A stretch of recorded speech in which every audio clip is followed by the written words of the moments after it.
What is a two-stage knee revision surgery? Well, in the unfortunate situation that you have an infection in your knee replacement soon after you've had your knee replacement surgery, you might need what's called a two-stage knee revision.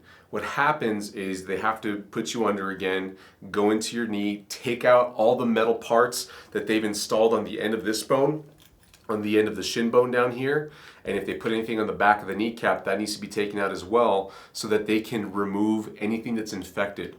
Then they'll put in spacers in the knee joints, and they're kind of just waiting for you to get over the infection. They'll be giving you lots of antibiotics. You're likely to be in the hospital or definitely under medical supervision if you're at home, and you have to be on antibiotics until the surgeon is absolutely certain that you're no longer having an infection inside your knee joint. That's stage one, just getting everything out that's infected, putting a spacer in, and allowing you to get over the infection.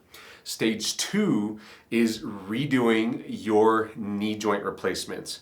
Now, because they've already done a knee joint replacement, they're going to have to put in bigger hardware that goes deeper into the bone this way and down this way so that it stays put, because they've already drilled off ends of the bone. So they need to make sure that the new hardware they put on is going to stay. They can't just put the same thing they put on before. This process tends to be quite dramatic for patients. It tends to leave them with lots of scar tissue. There's many problems that result because you're on bed rest essentially for a long time while recovering from the infection, and then you still have to recover from having a knee replacement a second time.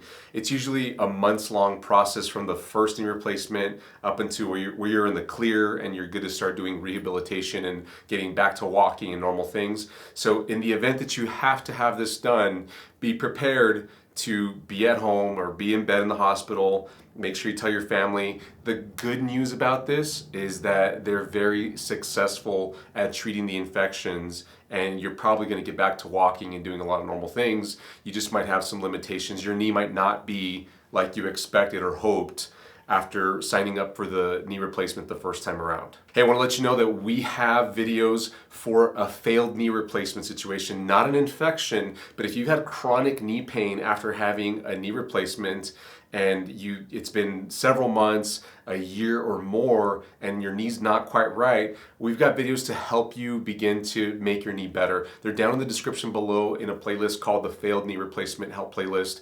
And they've also got a program called the Failed Knee Replacement Recovery Program. You can learn more about that in the description below. Thanks so much for watching. Please give us a thumbs up if you thought this video was helpful. Don't forget to subscribe and turn on our notification bell so you don't miss out on any of the helpful videos that we post each and every week. I'll see you in the next video. Bye-bye.